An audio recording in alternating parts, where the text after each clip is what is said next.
When reminiscing about some of Bleach's darkest and craziest moments, moments that left the community's collective jaw on the ground because we were so shocked by what we were reading that week, a number of memorable instances come to mind. And when I say shocking, I don't mean shocking plot twists, but instead dark, gut-punch moments that are devastating with their effectiveness. Now, the Thousand Year Blood War arc's first Quincy invasion has a number of these moments. In fact, it's built on a foundation of delivering them one after the other, in a spate of chapters designed specifically, I think, to target long-standing fans of the series, fans who have understandably grown very invested in the Soul Society, in the Shinigami, and in that particular ecosystem, who are then forced to watch as Kubo gleefully, systematically picks them apart by the seams, week in, week out, in front of our very eyes. And as far as I'm concerned, to this day, one of the most darkly effective moments in the entirety of Bleach, not just the Thousand Year Blood War, but the whole series, happens in this first invasion. And that, of course, is Byakuya Kuchiki's near-death, violent experience at the hands of the Sternritter. Now, the outcome of this moment would forever prove contentious among the Bleach community, but regardless of whether or not Byakuya survives, I don't think it diminishes the overall impact and effect of this moment in the series, which would go on to be one of my absolute favourites. So in this video, we are going to look at the sequence of events, the chapters surrounding Byakuya's devastating near-death experience, and analyse exactly what it is that makes it so effective, regardless of the outcome.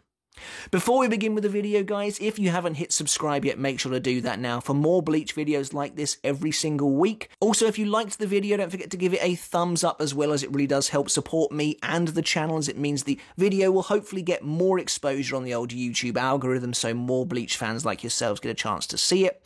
And we do also have a Patreon for the channel as well, if you want to take that support for me another step further. You can support me over there and get videos like this one early. You can support me for as little as $1 a month, and everyone whose name is on screen right now is supporting me over there on Patreon. They're helping me to do what I love, so an enormous shout out and thank you to each and every one of you. Thank you so very much. Now, when I was thinking about the topic for this video, kind of analysing some of Bleach's darkest, most bleak moments in the entire series, like I said, a few came to mind. One of the moments I was considering talking about was the death of Yamamoto Genryusai, the first Captain Commander of the Gotei 13. But to me, it doesn't have the same weight and impact that Byakuya's very sudden, very violent defeat and near-death did. And there's a few reasons for that. I think if you just look at the way the arc is progressing organically up until that point, if you look at the way Yamamoto's grip on leadership seems to be disintegrating, and the way the Thousand Year Blood War arc began by unraveling the secrets of the past and bringing skeletons out of the old guard's closet, it really felt, although sad as it was, that Yamamoto's death came with a sense of inevitability. And by the time we got there, I figured it was probably going to happen. Byakuya's is so powerful because it kind of comes out of nowhere. And you have to see, you have to understand how much the first invasion of the Quincy flips Bleach as a whole on its head to truly know how effective it actually was. Bleach is a series set staunchly within its own tropes, for better or worse. Fights are generally premeditated. A lot of the time you get to see who is going up against who. They play out like very traditional duels. It's almost always 1v1. There's a lot of talking, ability explanations, all that sort of thing. Flashy defeats, heavily telegraphed moments, and I love it, don't get me wrong. Bleach's fight formula is a big hit with me, and evidently a lot of other people as well, but the reason the first invasion of the Quincy was so darkly effective, and this of course extends to what happens to Byakuya, is the way it upends so many of those tropes we have come to not only know and love, but almost fall back on as well. Let's take Byakuya as the perfect example of a Shinigami to bring down to the ground level during this battle. Byakuya is a well-known, well-liked character, beloved character, in fact, one of the most popular characters in the series. And despite being the principal antagonist of the Soul Society arc, since then he has kind of evolved to be the face of Soul Society, the model Shinigami that so many others aspire to be like and look up to. And in many ways, Byakuya has kind of been showcased to be a sort of saviour figure, someone who kind of comes in to deal with the problems our main characters are having. Rukia is lying near death as Zamari tries to finish her off. Byakuya arrives, and his presence is kind of relaxing in a sense, because you know that he is one of the captains who has the best hold on things. He's very, very powerful, very skilled, and you generally think he's going to come out of it all right. Much later on, Ichigo is in trouble against Yami, who arrives, Byakuya and Kenpachi, another captain who's very like Byakuya in his presentation, in that he is a captain who you know generally will be on top of things in any situation he's involved in. This is turned up tenfold in the Lost Agent arc, as who takes on Ichigo's ultimate tormentor in that arc, Tsukishima? Well, Byakuya. And you kind of know that after the intense amount of pain Tsukishima has caused, the almost horror-like vibes that Bleach has had while this character has been allowed to run rampant, that suddenly everything is going to be alright, because Byakuya has stepped up to the plate to take him down. And Byakuya is a really weird character in that sense. He is kind of afforded a lot of responsibility by Kubo, and I feel like that rubs off in the Shinigami around him as well. He carries the burden almost of their admiration. And so he wins virtually every single fight he's in. He's a character who, like I said, is very cool, very calm, very collected, and nearly always in control. And it's that idea of control that's so crucial to why this moment is so effective. Because Byakuya not only loses control, but rapidly loses control. And it's a roller coaster ride, not just for the characters involved, but for the reader as well, as we experience something that I can honestly say we have never really experienced before. So let's look at the sequence of events very briefly. When the first invasion begins, it's only the Sternritter who actually attack. The Seirete, the Soldat, arrive later. And it seems to me like 2 Sternritter are sent to each division.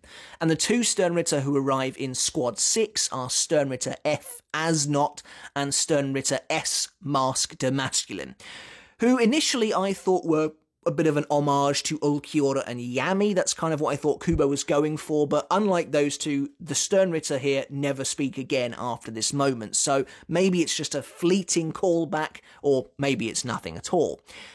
But regardless, Squad 6, of course, is an absolute fan favourite division in the series. One of, if not the most popular divisions in all of the Gotei 13. So the Sternritter that come up against this division are either going to be obliterated in a sort of fan-servicey display of Shinigami resoluteness in the face of an overbearing enemy, or maybe something else is going to happen entirely. So Renji is taking on as things are fairly even. He's fighting him with just his Shikai. It seems like he could be going worse, that's for sure, considering the state of the rest of the Soul Society, but he can't quite break through, and suddenly he's attacked by Master Masculine as well. Both the Sternritter have suddenly converged on the same point, and things look bad for the Vice Captain. However, he's saved at the last minute, of course, by Byakuya. And Byakuya, of course, as I've mentioned before in a previous video, has such amazing character development too. So it's wonderful for the reader to see him working with Renji here, actively fighting side by side, which is something people really wanted, I think. And it's a real kind of huzzah moment, not just for the Shinigami, but for the reader as well, to see them fighting the enemy together. And Byakuya is his normal self here. He's calm, collected, but there's a fire burning within when he says, you know, they are obviously enemies, Renji. There's no need to hold back. Crush them with everything you've got. And you kind of punch the air. You're like, Byakuya's here. Everything's going to be okay. And it's really interesting how Kubo plays with that expectation. I think it's clear that he knew we would react in that way, because Byakuya takes charge, and he quite easily deals with Master Masculine and with Asnot. We've seen already that Renji cannot wound Az, and that's an immediate problem, but the moment the fight begins, Byakuya's like, our blades can't cut them, I don't think that's right. And Az's hand just erupts in blood, and you see the Sternritter's eyes are like wide open. Master Masculine steps in and he's like, what are you doing, Az? Like, how did you let him cut through your blute when all of a sudden Mask collapses, the floor breaks away beneath him, and Byakuya has apparently also set up a plan for him as well, as the massive Sternritter tumbles and disappears from sight. Everything is looking great for Squad 6 right now. Byakuya has arrived in the nick of time, very quickly wounded one Sternritter and sent another one flying from the battlefield. It doesn't look like he'll be a problem again. And yet, the first invasion is just not that simple. From the off, pretty much from chapter 493, when Yhwach reveals himself to be within the Shakon Maku and everything starts blowing up, this is not your average Bleach fight. This is not your typical one-on-one standoff where there's a lot of talking. The enemy has arrived out of these pillars of blue flame. Bazz-B has one-shot Kira in a single attack. There's no honour here. The Sternritter are here on a mission to destroy everyone, to kill all Shinigami, as Bazz-B says. There's no room for error. Which means that the tropes that we have so far come to rely on, to fall back on, are quickly being thrown out the window. And this applies to the captains as well. The unfallible captains like Byakuya are suddenly struck down when they lose their Bankai in a real moment that just completely flips the battle on its head. Byakuya's Senbonzakura Kageyoshi is stolen from him because the captains were working off incorrect information. They thought that the Bankais would only be sealed by the enemy, but the Sternritter have actually taken control of the Shinigami's trump card, and suddenly everything's not looking quite so rosy once again. And really, Byakuya's fight, Byakuya's involvement in the first invasion never recovers after this moment. He tries to hold his ground. We almost get a typical Byakuya fight to begin with, but things go south so quickly that it was unlike anything we had ever read before. Chapter 501 is when the fight between Byakuya and Az really starts to get going. And you see immediately Byakuya's analytical skills. He's trying to work out exactly what's going on here. He's trying to figure out, what is this sensation he feels after being struck by one of Az's thorns? There's even a little gag moment between Byakuya and Renji to lower the reader's defences. What's also interesting about this is Byakuya has a tendency to come up against the quote-unquote eerie enemies, the kind of weird, creepy enemies who have some kind of control-like abilities. He fights Zamari, he fights Tsukishima, now he's up against Asnot. So he's been in a situation like this before. Apart from the fact that he's lost his Bankai, it's a little bit reminiscent of when he's affected by Zamari's Brujeria, when he's affected by Amor. And we saw how quickly and how level-headedly Byakuya dealt with that situation. One of his hands was taken away from him, one of his feet were taken away from him, and he simply, without hesitation, severed his tendon, so that Zamari couldn't control it. And here, Byakuya's in the earliest stages of trying to figure out what's going on. And Az kind of lets him in on the secret. He says, you are feeling fear. And the fear takes control of Byakuya so fast that there's nothing he can really do to counter it. And it's so well done. There's that moment where Byakuya is clinging on. He's still fighting. He's still in his right mind. He strikes Az, and then suddenly it's like Az has him, like he has enveloped him. It seems like Kubo is showing that with the image he chooses to show, where Byakuya is like closing in on Az, but Az has his arms out, or like a giant bat almost, and he has Byakuya in the throes of his power.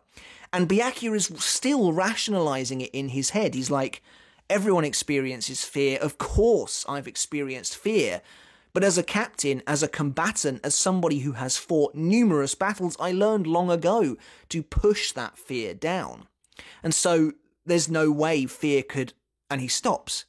And he suddenly sees Rukia, and then in one of the craziest panel transitions in the entire series, her face before him, as real as day, just decays. Turns into one of the most grotesque images Kubo has ever done. But for fear factor, for shock factor, it is perfectly done.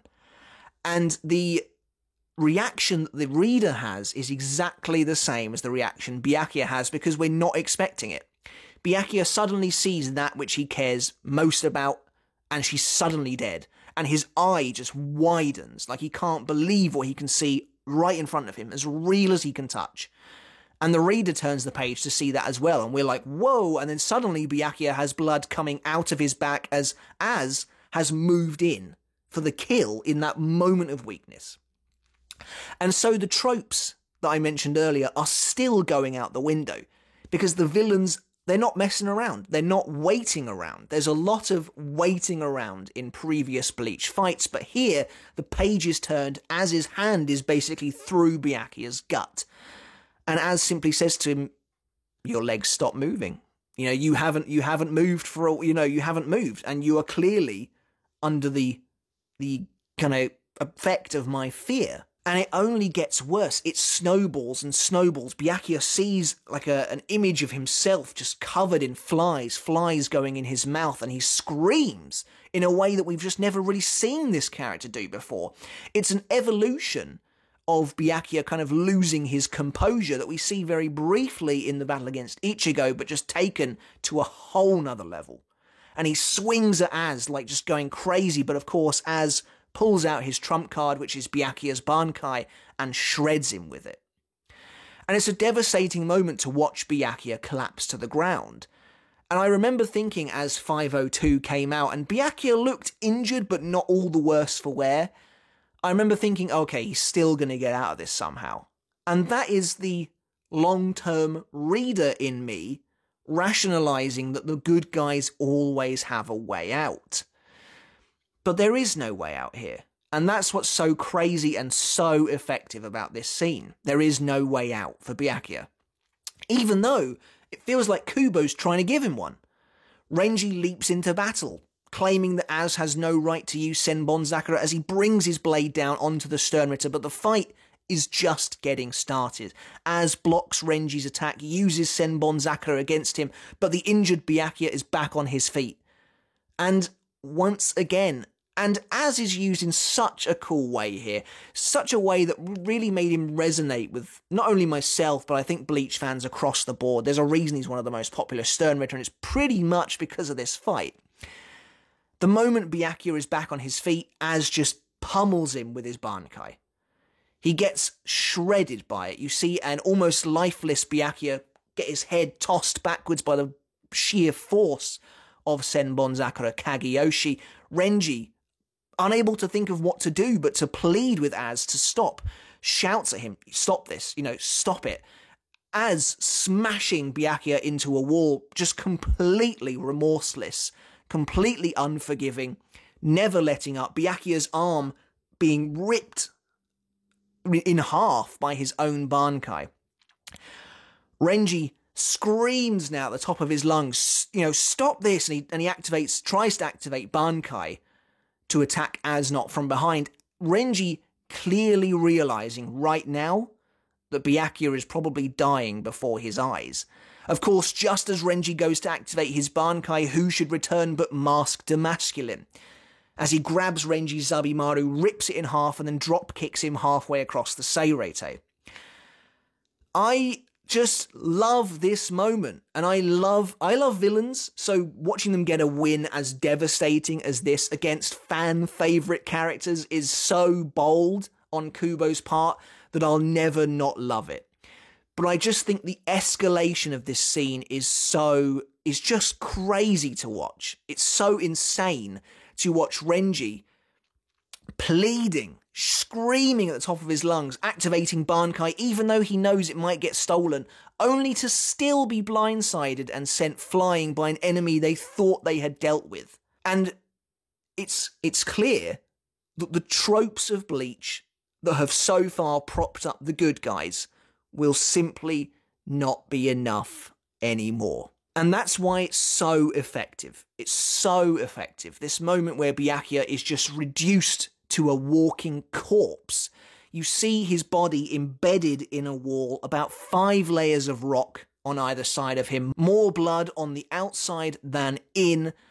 As his eyes begin to fade, his sword begins to snap, and he apologizes to Renji and Rukia, saying that he's failed them. And you get this devastatingly silent panel of Byakuya just sort of standing there inside the ruined wall. You can see his rib cage again in one of Kubo's goriest images ever. And Hashwolf states that he has died. And many people believed that he was dead, myself included. I will put my hands up. I didn't learn my lesson. I thought Byakuya had died. I genuinely thought Kubo had killed him off. But that was so effective in propping up the first invasion. With the death of one of Bleach's most prominent icons, with a character who had always had this air of reliability about him, a character who had always been relied upon to fix a bad situation, who had always carried himself in such a way that you thought he could do anything, had just been so quickly destroyed. People were distraught, and it was like nothing I had ever seen.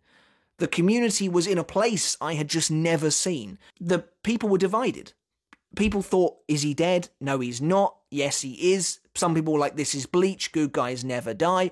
Of course, about 10 chapters from now, someone would actually die. The fandom, the community was in such a the story was in such a fascinating place then. It's so hard to really imagine it. You know, it's hard to recollect exactly, but the series was firing on all cylinders at this point. And Byakuya's devastating defeat was unlike anything I had ever experienced in the community before. And it was just so incredible. It was so incredible to see, and I thought it was handled so well. Then in chapter 512, when the unthinkable has happened and Soul Society has just collapsed, as we get to kind of the end game of the first invasion, we get another moment that I absolutely adore. And this moment, self-contained, is one of my favourite moments in the whole of Bleach. Soul Society lies in ruin. Death is strewn all over the place, and Ichigo finally arrives. And again, although it's a trope, in a sense, for Ichigo to arrive to save everyone, what's crucial about this is that he is not in time. He has arrived, but the majority of the fighting is done. Yamamoto is dead. Renji and Rukia lie unconscious among the rubble. Byakuya is barely clinging to life. Even Kenpachi Zaraki, who is heralded as a saviour, perhaps more than any other captain in this arc, is defeated at the hands of the Quincy King. And so for Ichigo to arrive in front of Byakuya in that devastating moment, as the rain has opened up on Soul Society, pathetic fallacy at its finest, depicting the absolute mood of the characters involved, the rain kind of obscuring Byakuya's tears, but this once prideful symbol of Soul Society is now just shattered, broken, begging Ichigo for help. And that's why it's so good as well. Byakuya is so obviously a symbol of Soul Society itself here. Rent, broken, near death. Like, Soul Society is on its knees, breathing its final gasps of air at this point. And they are collectively begging Ichigo through Byakuya to save them. To do whatever he can to just get them out of this situation. And that is pretty much what he does. He goes and faces Yuha Bark. He manages to sort of push them away, although Yuha has to retreat anyway. But it is such a phenomenal moment. That whole sequence of Byakuya's build-up to his defeat, to his begging Ichigo and sort of stepping out into the rain, placing everything on Ichigo's shoulders as he drops his shattering Zanpakuto is just masterfully done. And I think regardless of the outcome, regardless of if Byakuya dodged death or not, I think the impact cannot be denied. And it still is one of Bleach's best ever moments. I think it's so well done. And Byakuya is the perfect character to do this to as well. A symbol of Soul Society's power, of its reliability, brought to his knees, buckled, bruised, bloodied, and eventually totally bested. Now begging a human for help. The same human he once lambasted for trying to go against the law of Soul Society. And now Byakuya is just on his deathbed, as he even laments the holes he has left in the hearts of his own squad members. It's just so beautiful. It's incredibly well done, and it will forever sit with me as one of Bleach's best moments. You can argue, and there is an argument to be made, that the moment is retroactively lessened by Byakuya surviving, but Byakuya taking, as the model Shinigami, as the defender of Soul Society, taking that mantle, giving it to Ichigo with his tears. That amazing artwork of Ichigo silhouetted against the lightning, but so obviously ready to just destroy this enemy. It's amazing. And as much as I love the Urankar arc, as much as I love Fate Karakura Town, I would argue that there is nothing in that fight that comes close to the emotional stakes of Byakuya's violent near death. But that's it for this video, guys. I hope you enjoyed it. Let me know in the comments below if you enjoyed this sequence of events leading up to Byakuya's fall as much as I did. I absolutely cannot state how much I love this scene, this sequence of scenes. I think it's perfectly well done. But let me know in the comments below what you think of this moment. Do you think Byakuya should have died? Although I have done a video on that, so if you haven't seen it, go and check it out. Let me know what you think over there as well. Don't forget to subscribe if you haven't done already, and until next time, I'll catch you later. I'll see you then.